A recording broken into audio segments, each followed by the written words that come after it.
Welcome to the round table. I am Jennifer Eller, and with me today is my co-host Mike Hill. Oh, that was a new look. Yeah, normally you just kind of look at me, but you were like perked up there. Must be a good Tuesday. It's been a while since we've been in here. Well, yeah. It seems like we didn't have one last week. No, I know. That's you what had I'm saying. Grandparents' Day, so. I know. Yeah. Grandparents' Day. Yeah. Oh, does that make me Good feel? times. I know I already look old, which was the one thing. So when the judges, listen to this. So when the judges video came out, you know what? Every single person that saw me that watched it, they're like, wow, I mean, I thought you were old, but when you put that white hair on, you really look old. I didn't think that. Your beard. I said, it's all the lighting. Nick makes me look worse. It's the lighting. Like the lighting. But everyone was complimenting Nick's luscious locks. That's what I'm saying. Yeah. It made Nick look awesome and me look like an old man. And I went to Grandparents' Day last week. So anyway, sorry to interrupt you, but that was a thought. And our producer, Nick Wilson. And our guest today is Courtney Inks. Yay, Courtney. I never asked. Are you nervous at all? Are you good I at this was, stuff? but I'm not. Okay. Yeah. Good. That's why we talk beforehand, because then people get more relaxed. Yeah. So if you had $1 million, this is always so good. What would you do with $1 million? I've already thought about this. So you're just I don't know if easy. it's like the right way to think about it, but I would buy a brand new vehicle. Yes. What would you buy? Just a truck. Like I don't even, just a nice truck. So that fits. What brand? Are you like a brand person? So I say I like Dodges. Okay. But my husband's like, no Dodges. So, It's gotta but be I would a- probably So either there's that or a Toyota. There's like a Tundra. $80,000 gone. So what would you do with the Right. rest? You would buy a Toyota? I love my husband's Tundra. Okay. Yeah. Wow. So I really do like it. And the new Tundras are really nice. Okay. And then a good trailer, stock trailer, and a camper. A stock trailer? Yeah, because we have a horses? gazillion goats. Goats. Oh, gosh. Yeah. They are goat farmers. Okay, I didn't know Yes. that. You didn't. Yes. You did know I, that. I did know that she We says actually that. have I'm babies like, coming this Friday. You have babies So, coming? Yeah.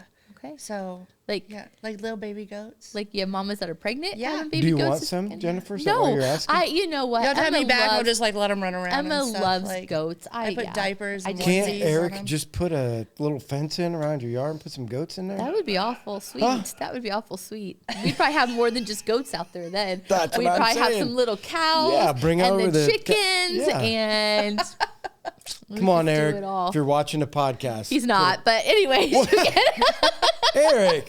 okay. Seriously. Okay. we got it. We got to talk about No, Courtney. stock We're trailer not talking and- about me. Huh? Yeah, stock trailer and then a camper. Camper. Yeah. And then we'll So- choose the rest of it then. Probably just pay off bills. Damn. and You my can't do house, that. You my can't do house. that. You can't My pay off house bills? I can't pay off my house. Judas. Oh, man. Be debt free. Come on. Right? That's a good start. Yeah. I want to know Okay, where you could so go camping. Find a nice place up in Michigan to like put some money towards. So, because we love Michigan. Which part? So we've been on the west side, Yeah. going up Lake Michigan and stuff, and Yep. we really like that. And then this summer we went up to like the UP area and like just the northern part of Michigan before the UP. And I think we fell even more in love with it then. Like, so I love the water part of it. I love that there's no salt. Yes. There's nothing in there that wants to eat me. So, which That is you know awesome. of. Yeah, that I know of. It's a little chilly, but Yeah. like we went up there and we had such a good time. Like we went for like 5 days, and every day we just picked a spot on the map, and that was about an hour from us, and we loaded up the kids in the car and we just went. Wow. So it was fun, but I don't think Kenny and my husband realized how much like wooded area is up that way. Yeah. So like as we're driving and stuff, he was like, "Oh, it's like a dimmed down Tennessee Yeah. with no snakes." So, which is even better for us. Yeah. So. Like once you get into the awesome. UP, the cool part about the UP is that you can get good hiking, it's remote, and it's only 6 or 7 hours compared to driving all the way out west. Yes. So you can get an experience. There's kind of just everything. Oh, yeah. Yeah. The UP So, is awesome. and I don't know how many times I looked at him on when we'd be driving somewhere, and I'm like, You want to sell everything? Like, come on, let's just sell it all. Just everything. Like, just sell it all. Sell the goats. Let's just come on. Let's take move off. up here. Are you that kind of people? No. You wouldn't? No. You wouldn't just be spontaneous, No, just like sell not it at all and take all. off? My whole family's from Huntington, and I've born, raised, never moved out of Huntington. There's no way I could just leave. None. So none. Mm-hmm. So now when the kids are older and they're out and stuff, that's what he was like, what if we get like a vacation home? And it was like to come up in the winter. Because I've always told him, like, I want to retire to Michigan. You'd rather go where it's like really cold to super cold. Yeah. Yeah, real True. And that's what he's like, it gets You know you colder. got Indiana and it's cold. I'd love to drive further north and be super cold. Yeah. You're not like the people who are like, I gotta get out of the cold. No, and like I'm he is getting out of the terrible cold this about winter. the I'm doing warmth. it. Like he hates summer. hates summer. So even winter in Florida or south, he would be miserable. Yeah.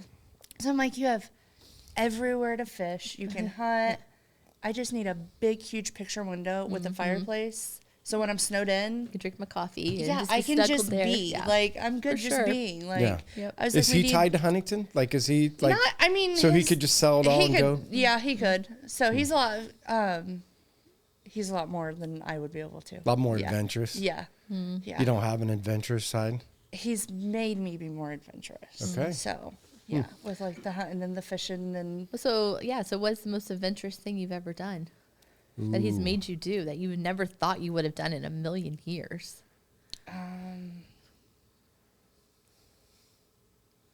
I don't know because he's kind of so I'm like the risk taker. Like he wants to go out and go to the wilderness and like he's my woodsy guy but I'm the one that I'm the thrill seeker. So like the roller coasters and like I would love to go bungee jumping or like skydiving, that kind of stuff. Never. He won't get on a cruise ship because he doesn't trust it. I So agree. yeah. Yeah.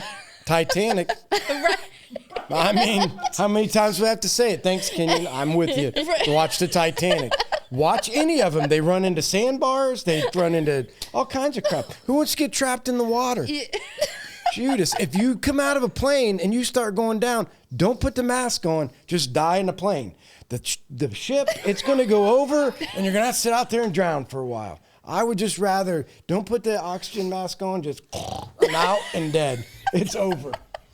Thanks, Kenyon. I'm glad somebody else sees my point of view. I'm not cruising. Thank you. I will never get him on a cruise ship. Yes. What, have you been on a cruise Yes, ship? I've been on a cruise ship. You never thought about any of those things. I did not. Did you feel weird when you got off? No. Nope. Okay. Nope. I would love Okay, to go Kenyon, you again. can pick Jennifer or me. Whichever one you want to listen to. I would go, well, I don't know. oh, listen to. I thought it meant go with on a cruise. I'm like, don't go with me. You want to go with Mike. He's a lot more funner. No, me. You two can We go on can't a get him cruise. on a cruise Me and ship. Kenyon will go hunting somewhere. We'll go on a cruise, Yeah. Courtney. Right? So, Okay. yeah. Oh, So you're the risk taker. I'm the risk taker. So the biggest risk is like Um, adventurous type. I don't know. Maybe I think Maybe getting a goat herd. Oh my gosh. That would probably be a big risk. That They was get out all crazy. the time. And then like 3 years ago now, I just came home with 21 baby goats in the back of my Tahoe. oh my gosh. Priest. Did they poop all over the place? Oh yeah. Yeah. Oh, golly. It's like yeah. Duck Dynasty. Have you ever seen that where she comes Oh, yeah. home with a bunch of goats in the back and her spoop all over and Oh, a yeah. brand new Escalade and It was nuts. Yeah.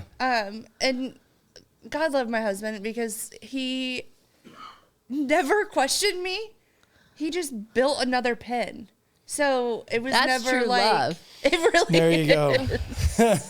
So we had to bottle feed all these babies. Like it was madness. It was crazy. And Wow. everybody's like, have you lost your mind? And I'm like, maybe. Yeah. Yeah. Slightly. Wow. Yeah. Because goats are escape artists. They're too hard to keep in. We fix fence constantly. Yes. They Yeah. find ways out. And once they Yeah. know the way out, they're all out. They're gone. And then they try to fix it and they keep coming to that same place all Oh, the yeah. time. The Yeah. one, anyway, sorry. Yeah. Yeah. Yeah. So, part of your story, you've had a lot of, when younger, you had loss early on in your life. So did that really define who you were in your younger years? Did that kind of shape your thought process and what you believed or how you saw the world? I was very angry. And you said you grew up here.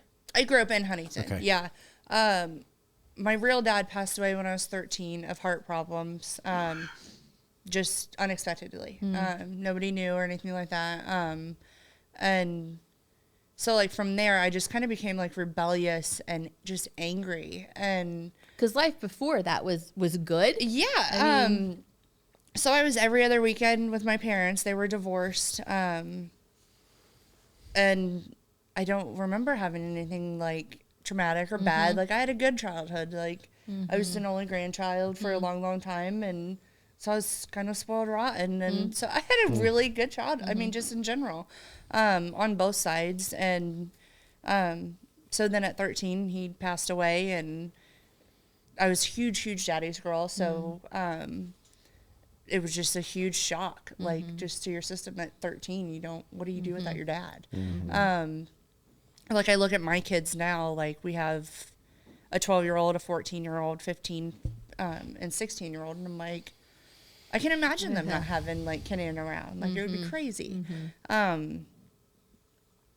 So it just made me, I was so angry. Like, I think that just really made me angry. Like, I became a huge bully at school, which I've been very honest, like, with my kids and stuff about that because bullying is such a big deal now. And it's so much more hostile than it was even when, like, I was in school, I feel like. And they know, like, mom was a bully in school. I was super angry. I didn't want to be there. And that will not be tolerated in our house by any means. I mean, did your mom know that you were a bully? Or was that kind of to like an extent she did. But I wasn't open and honest with my mom either. And I don't feel like the schools are like they are now where they call on everything, which is nice that they do that. But it wasn't so much that back then, I feel like. It's changed so much. So I think that just kind of changed me as far as, like, my personality just became kind of hardened more than anything. And back then, I mean, I don't know if you guys have talked about this, but back then you were going to church, not going to church. Was so it we an on and weren't off going thing? to church. So I would go occasionally with my grandma on my dad's side or my aunt on my mom's side, and more with my dad and stuff. Right before he passed away, he got saved and got baptized and was really, really heavy in the church. And so I think that also contributed to the anger part of things of, growing up in church off and on, back and forth, you're saved and everything's good. And well, then he just died. Right. Like, how unfair. And in the 13-year-old's mind, I think it just didn't make sense to me at that point. And then when he passed, I rebelled so much and I was a butt. And my mom, I call them the committee. So my mom and my two aunts and my grandma, like, my mom was really young when she had me. So I was kind of raised by, like, our tribe, and I call them the committee. So, because everything goes through the committee. And, like, they all kind of decided, like, she needs to go be in youth group and she needs to be involved in these things. And, man, I kicked and screamed and cried the whole way every single Wednesday that they took me. But there's so much, I don't remember much of anything as far as, like, taking anything in. I was just so mad to even be there.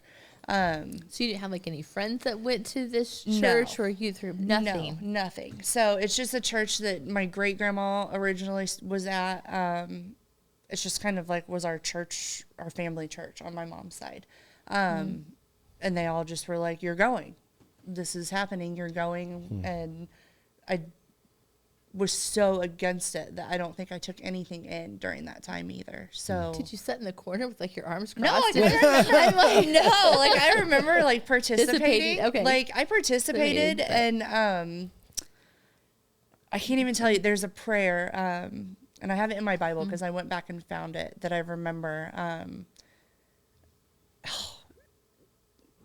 I don't remember what it is, but there is a prayer that I remember, and it's in my Bible now that I remember going back when we started church again and being like, I need to remember this prayer because that's the only prayer I remembered from that church. That was it. It was the only thing I took in. We read the book. It starts with a J. Prayer Jabez? Nope. That one. Oh. Yeah. So we read like was this just book popular with way it. back then. Yeah. And I just remember taking that in, and like, even to this day, I think there's parts of my prayer at night that I do that brings that kind of into it a little bit too. But so there was something I did take in, I guess. So, but that was it. Yeah. Because I wasn't taking anything else in, and I refused to do anything else with it. So, and then it just kind of went downhill from there. So did that take you into high school, or did that took was me just into in high school? And then I think at that point my mom remarried, and we just she didn't make me go anymore. And then I got into high school and just kind of was out of control as far as partying and drinking and, you know, hanging out with people that I shouldn't have been hanging out with. And because was she doing like her own thing, and the kids just kind of like? She worked as a paramedic, so she was 20. Well, she went to school to be a paramedic, which took a couple years to do and stuff. And then in between there, she was a single mom and stuff. So, like I'd be at grandma and grandpa's, or I'd be at home, and there was a trust with me. Like, she did trust me, and she should not have. And then there was a point that I got caught, and then there was no more trust. And man, I think I was grounded most of high school. And then as soon as I'd be let off from grounding, I would dive into something else and get busted. And I wasn't very sneaky about anything, as much as I tried to be, but and it just never worked. So it was just up and down constantly, just in trouble and out of trouble. And with her, as far as the parent, I was never like in trouble with like the law or anything. So was it just basically drinking that you were doing? Drinking and partying, and then just hanging out with older classmates and being places that I really shouldn't have been at certain points. And there was never any drugs. So that was, I mean, not that was a, hey, go me. But drugs, Well, I mean, that is a plus. right? You did every other heathen thing you could think of. Skipping school and... I would skip school occasionally. Never snuck out. I had a friend over the one night, and our basement, I could like open my door and just crawl up out. Never once in my life did I think I'm going to sneak out. And it wasn't getting out that was hard. I always knew like I can get out anytime I want to, but it's getting back in. So we all shoot guns and we hunt, and everybody's got guns in our family. Like, if I went back in, they don't know I left. Right. So I'm going to get shot. Yeah. So, because they're going to think somebody's coming into their house. Right. And I remember a friend, she snuck out the one night, and I sat there and was just sick to my stomach. And I went up to my mom and I was like, she did this. She was like, are you kidding me? And I was like, please don't shoot her when she comes in. She called her mom and stuff. But, so there was never any of that. Like, there was a respectful fear of certain things. But then there was a point of, I just don't care. Yeah. So, but I know I've said it, and I said it in my baptism video, that at certain points, like I just felt like a tap, like, just turn around. Like, you know this is wrong. You know this isn't right. And at the time, I never thought, well, that's God. That's God telling me that. Like, it was just like, like my conscience telling me that. I'm having too much fun. I Yeah, don't wanna like, do, this is fun, yeah. and I don't, no, I'm not doing it wrong. It's fine. So now looking back, I'm like, sorry about that. Like, Yeah. so the one of my kids was like, so you like side-eyed him all the time. And I was like, yeah, I did. And so you and Kenny met in high school? We did not. I don't remember what he said when he was so- on the podcast. I forget. Out of high school, I got pregnant with Trinity, my 14-year-old, out of wedlock, and just doing me and having fun. And then less than 2 years later, I got pregnant with Braylee, from a different man. So didn't do any of that right.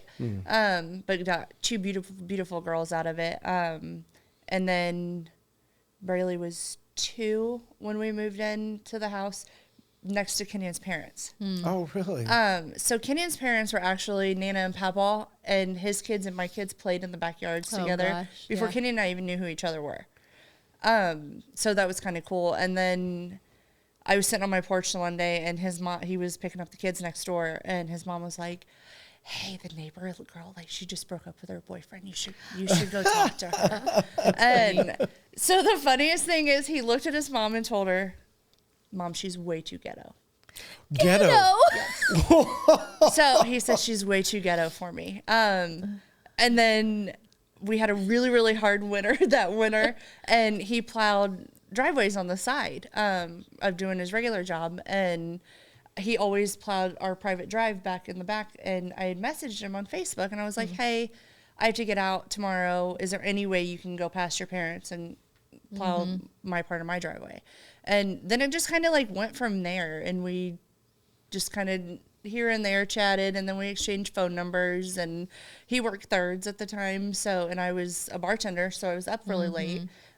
So we text all night, or different things, and within 8 months we were married. Wow. So we dated and moved in and got engaged and married within 8 months. So Wow. it was kind of just a whirlwind, crazy, throw a blended family together. And then about a year after we were married, he actually adopted both of the girls, my girls. So they are officially Inks. Yeah.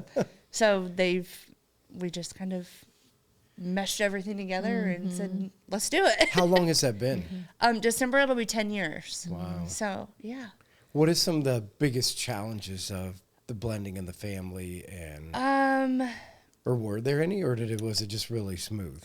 No. There was a lot of, like, I was a single mom for several years, so the things that my girls should probably not have gotten away with on certain occasions, like, I let them get away with, and Kenny was like, "No, absolutely not. Like, we're not doing this." Or he would get on the girls, or I would get on the kids about something, and we would bump heads about that. And it took a couple of years to become a team, as far as being a team in parenting, and not, well, this is how I do it, and this is how I do it. This is how we need to do it together. And because the kids knew it too, and they would, they would play us, and they were so cute. Right. So, and we would let them. And then there was, like, I didn't have any, as far as like an ex to handle and stuff on that end. So, and then that was a big deal, with, well, I don't agree with this, and I don't agree with that. And, it wasn't just me and Kenyon parenting. There was another parent. The kids' mom was involved, and is involved in their lives and stuff. So that was hard for me. Like, I love these kids, and they're my kids, but they're her kids. Like, so I had to come up with, lines, like, don't cross these lines. Like, you were the stepmom. So there's been things that, they've came to me to even now, and I'm like, that's a line. and I'll tell them that. I'm like, that's a line. Go talk to dad, or go talk to your mom, and they'll figure that part out. And you guys just let me know where I need to be. So that there was challenges. So, and there still is challenges, especially now that they're teenagers. Like, that's what I was going to ask you. Is it driving worse and no, or the same challenges, just different? It's kind of the same challenges, especially now that they're becoming teenagers and have their own attitudes and their own personalities, and then kind of the same almost, yeah.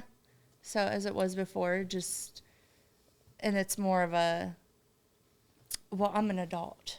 Well, you're not. Because the older two are Kenyans. Yes, the And older the two younger, are Kenyans. and the younger two are yours. And how old are So- they? 16? So we have 16, 15, Got it. 14, and 12. So yeah, it has to So- be difficult when the older two aren't your biological children. And so, yeah, you do have those things that you're trying to figure out, things that you've never experienced before, because your girls aren't that old yet. And so, yeah, you're learning and then trying things. to implement rules in place for the older ones, and being like, okay, guys, like, we have your sisters coming up behind you. Like, they have to know I have to stand ground with this. And it sucks being the oldest. Like, sorry. And just in general, like I was the oldest out of all my siblings. So I was like, I'm sorry. Like you become the example, but they have to see that I'm serious and I'm going to follow through and we're not going to have this and we're not going to do this. So, yeah, that's been a little more difficult too. So, and they're girls. I was going to say, Judas.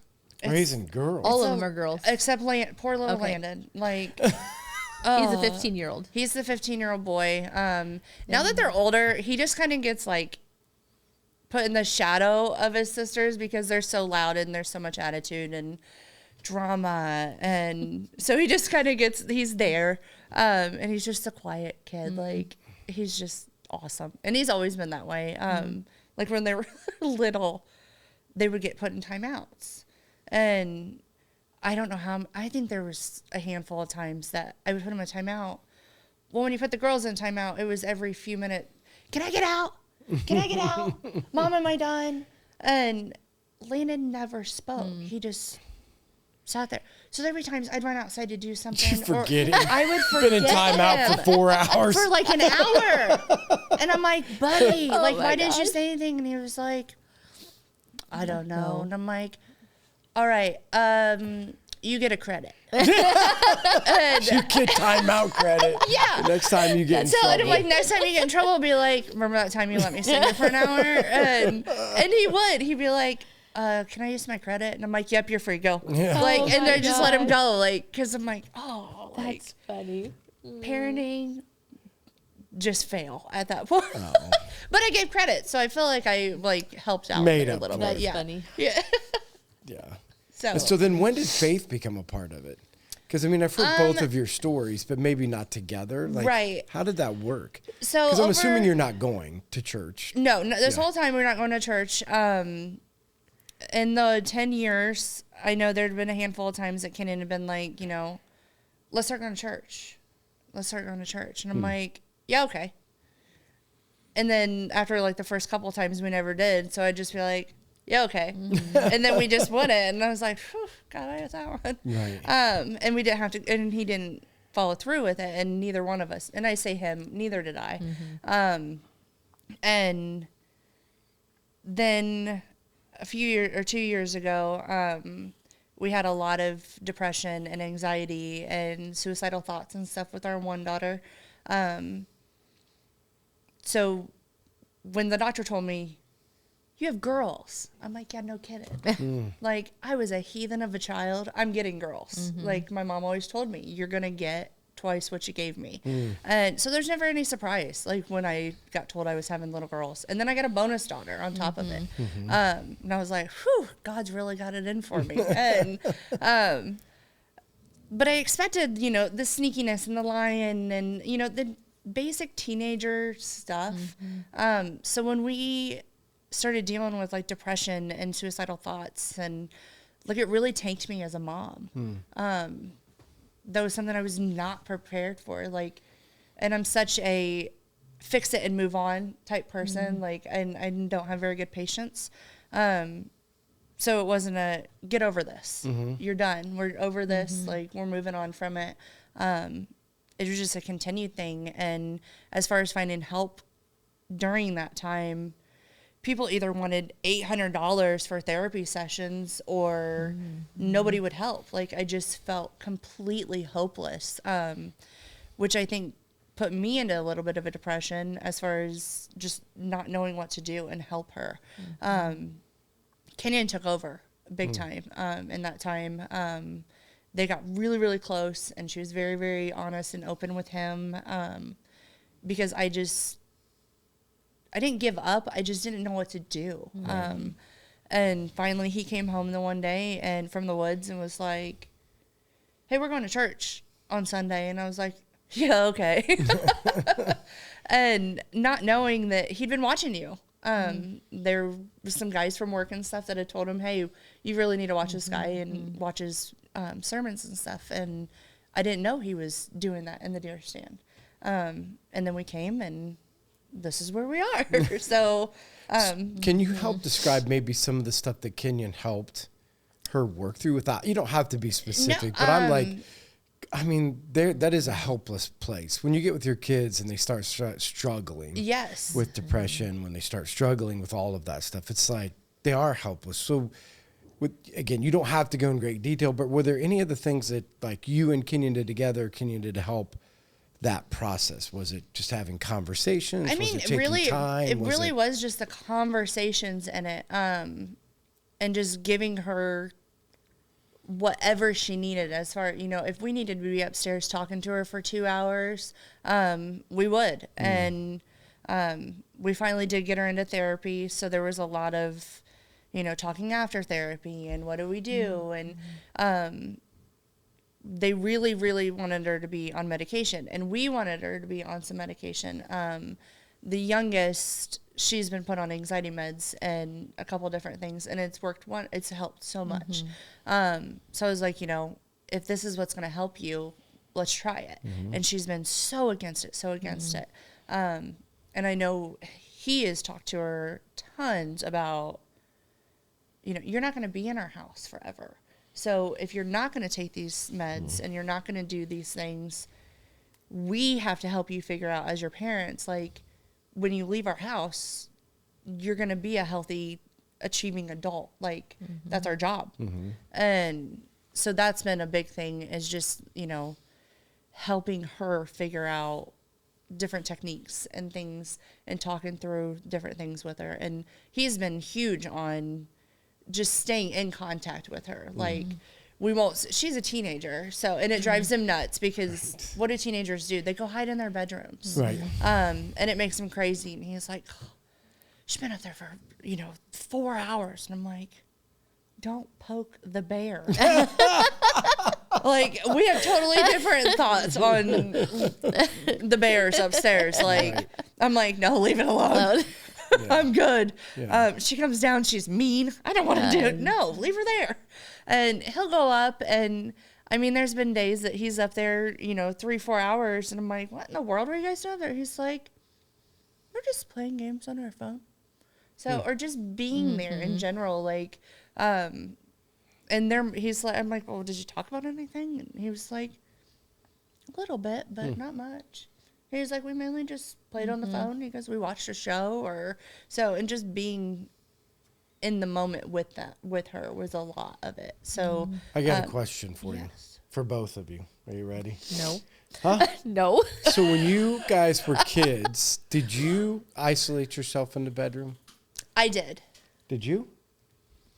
I don't really remember isolating myself. I'm trying to decide if this is a new thing. I never done. remember that. Like, I never remember the idea of, like, when I was a kid. And again, I'm just trying to decide if some of this stuff's new. And that is a great question.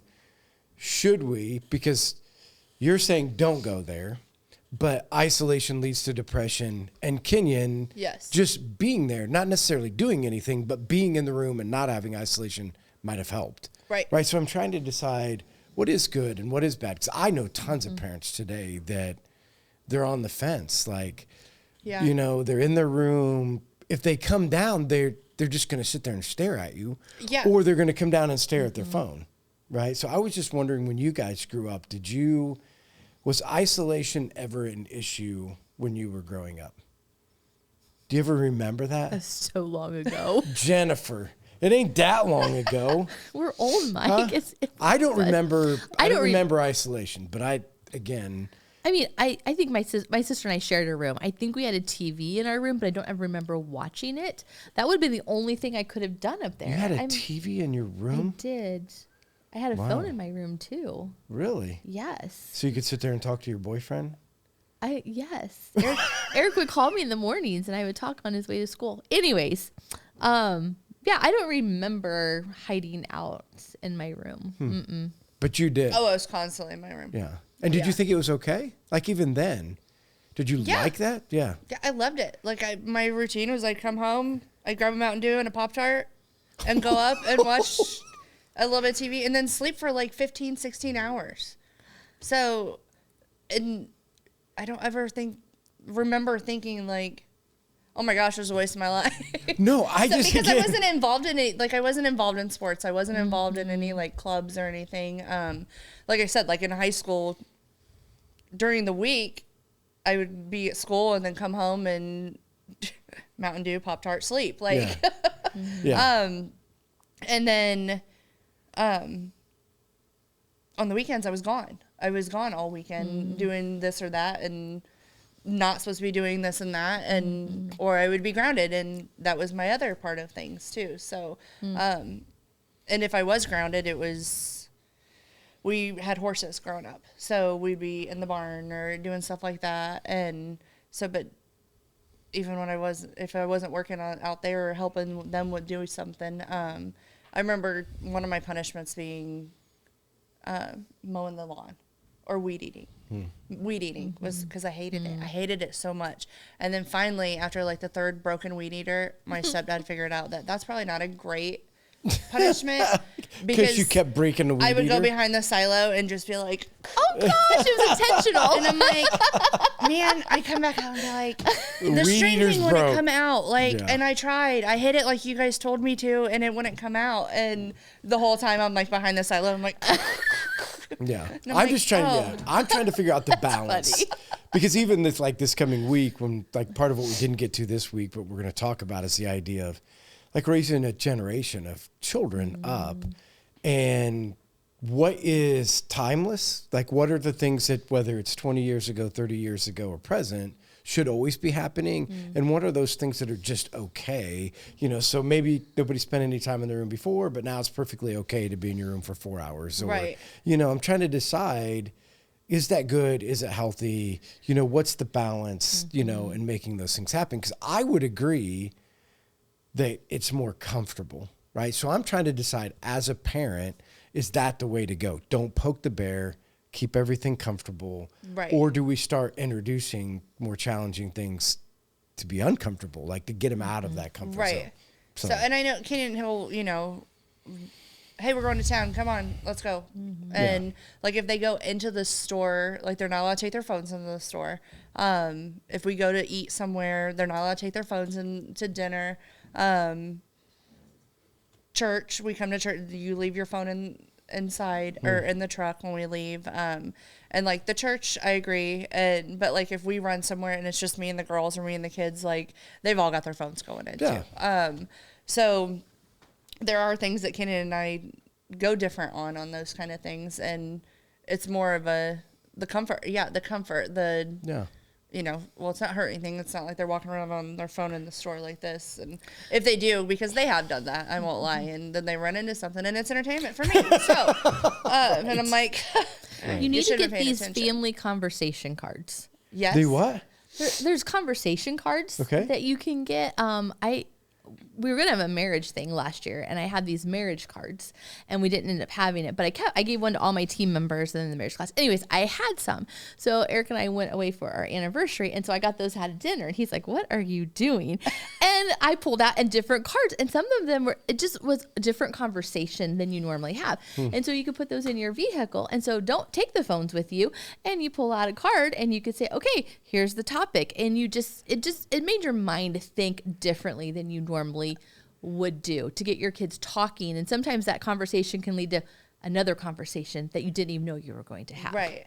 So I would not take the phones. If I could go back and do things differently with my kids, I would probably not let them do that. Well, here's my only thing, and I don't know how this gets fixed. I think, I say this right so nobody gets mad. There are so many kids that are socially awkward. Like you can't talk to them. Like you look them in the eye and you try to have a conversation and they have Nothing. no ability to carry on a conversation unless it's about them. Like this is the thing I can't understand, because when I grew up, it was nothing about you. You learned to ask questions to your elders, right? To older people. You're asking them questions because you're completely interested. What are they doing and what's going on and why are you out there and on that tractor and when do you do this thing and you're hunting and how do I learn? And like we were taught to be inquisitive, and I wanted to teach my kids, like, your conversation should be about other people because it'll naturally come back to you, right? Like naturally. Now, if it's not about them, Like, you know how they teach you in school, like the conversation ball, right? So you lob it over and somebody grabs it and they have the conversation and they lob it back. Kids have no idea how to lob it back. Like they hold that conversation ball, and if it's not about them, they have no clue. I don't know if it's they don't care. Like, I don't know that they care what's going on in your life. I don't know that they want to know what's happening, but to teach our children this idea, they should care what's going on in mom's life, and they should care what's going on in dad's life, and they should learn to be able to sit in a social setting and have conversations that isn't just about them. And then when it's not about them anymore, it's just like, well, so but it's funny because you say that, and like we have the 4 kids and stuff, and we have certain ones that they do that. Like they'll have a conversation with you and go back and forth, and or we'll talk about, or they'll ask about family members or, things that are going on. And then we have a couple other ones that like I get my conversation out, and then it's just like, yeah, are we done? And I do think that there's this level of, like, there's different personalities. Oh, yeah. So, I mean, I don't want to say that, like, there's, like, some are shy and some are not shy, but I still think that there's something inside of our kids that we have to teach.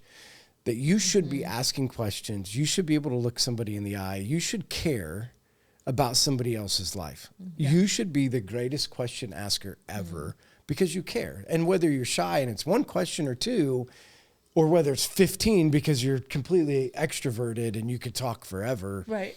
But it's still, we should be inquisitive enough to know, I wonder what's going on. Because I don't believe that they're not inquisitive, because that's why they're staring at their phone.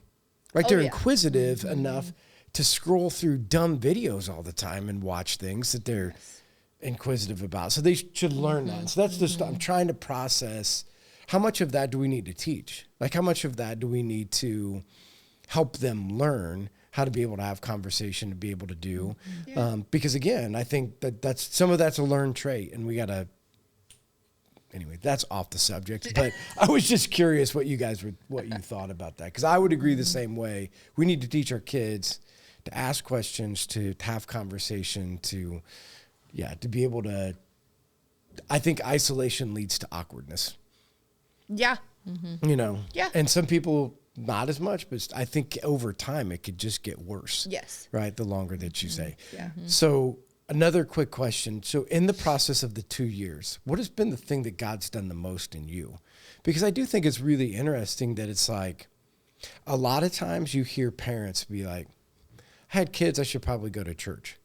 You know what I mean? But that was not I never heard you say like, oh, I wonder if we should go to church. Right. But now that you are, what are some of the things that God has done over the past couple years that have been like, oh man, being in church has helped me, or being in church, or being in my Bible, or being in a small group has helped me? It's softened me. Like I was very hard. I mean, as far as like my language, the way I thought, it's very black and white. You do this or you don't do this, like, and you get over this. And just even like discipline with the kids or like things at work, it was confrontational. And I think now I just sit back more and I'm like, this isn't affecting me. Like, I'm not going to let this affect me. And there's been times since I've been baptized that we'll be walking, or there's been situations that old Courtney would have just blown up and just lost my mind on somebody, and let them know exactly what was on my mind. And I'd have felt better and walked away. And like the kids will laugh at me because they're like, "What's mom?" Because I'll be like, I'm made new. And like it's like on repeat. But it's helped. And I sound like a blooming idiot to other people because they don't know what I'm talking about. But my kids know what I'm talking about, and I still think I sound like a blooming idiot to them sometimes. But just being kinder, and that's been a big, big thing that I've really, really prayed and really sat on it, that, just soften me, make me kinder to my husband and to my kids, to just people in general. because I have been that person that if it's on my mind, it comes out of my mouth, and I don't care how it makes you feel. Right. Because to me, words don't hurt you. Words don't hurt your feelings. Nobody's hitting you. And like the kids would come home and be like, "Whoa, so-and-so said this." And I'm like, "Oh, get over it. Like, it's a word. Like, it didn't, are you harmed?" Right. But it does. It does harm. And I think that has been a huge, huge eye-opener. And God has absolutely softened me on certain things. Do I fall back a little bit? Yes. Like everyone. Yeah. And I'm just so hard-headed, too. And then I'm like, oh, sorry, I shouldn't have done that. Right. So I got this new job. And so just funny example, I've been for kind words. Like, don't try not to cuss, because I've been a bartender for a long time. Like, I've had a really, really bad mouth. So that was a big deal. Like, no cussing. Like, you really, really try not to cuss. And I'd been doing really, really good. And I was at work, and the girls had me just flustered. And man, I just, word after word I was saying. I have a cross bracelet. Not this one. This is new because it doesn't harm me. It doesn't harm you. Oh, wait. Oh, okay. So I'm angry and I'm flustered at work, and and all of a sudden I get a slice from this cross on my hand. And I was like, oh. Like, instantly looked up, and I was like, I'm in trouble. You just I need to shut my mouth right now. Like, this is not what you prayed for on the way. Like, because on the way to work, and every time I drive to work, I'm like, make me be kind. Like, help me be kind and show the words. And so, because that was kind of my biggest thing with taking this job was, okay, don't be the old Courtney that just jumps into it. Because I was worried about being back in a bar standpoint and kind of falling back into old habits. So on the way to work every day, I pray that I am made new, and this is new me. Like, let me be new me, and show these people that this is not the same old Courtney. So yeah, this is a new bracelet. So I'm sure if I need to, it could probably hurt me, but as of right now, I can't be sliced open. Yeah. So, but I think just the kindness part of things has really, really helped me. Yeah. So as we're ending up, I just want to say, I think it's so cool, you guys' story, because it's like, we're completely out. I loved it. I said, I'm going to immediately. So when you guys took Discover Life, and Kenyon's like, I don't know, I think it was Discover Life, when he said, yeah, I was in a tree stand and I used to watch. I'm like, dude, I love you already. And then it would be so cool. But to watch you guys from then, like, decide, hey, we're going to come in, and not only are we going to come in, we're going to listen and open up our hearts to God. Change in the baptisms, and not only the baptisms, I'm not going to wait for somebody to figure out how to serve. I'm going to go serve. Like, I'm going to do something, right? So you go, like, it takes Christian people sometimes years and years and years coming to a church to jump in and say, like, I'm in, I'm here, use me, help me, where you guys come in and said, my heart's open. God pricked my heart. I'm going to change it. I'm going to have new me. I'm going to get baptized. I'm going to help where I can. I'm going to serve where I can. I'm going to ask questions, right? I'm going to try to figure it out. Just the innocence and just the following. And I'm proud of you guys. I think it's so cool to watch, and I'm excited for like what God's going to do, because I think for people that are open and willing to take risks like that and just jump in and say, I'm going to fail, but that's just the way it is. I'm in, right? I'm not halfway in. I'm all in, and we're going to try the best we can, and some's going to be good and some's going to be bad. I just think God's going to use you in amazing ways. So, yeah. So if you're watching and or listening, so first of all, I guess if you're listening, make sure you watch. We've always said that. For sure. Make sure you watch. That way you can get an idea. You can always be looking at our set, and maybe our set's going to be changing. I don't know. Sometime there might be a new reveal at some point. Maybe at some point of some new things. Is the deer head leaving though? You have to watch and find out. Can't give that many spoilers. I know. That's what I say.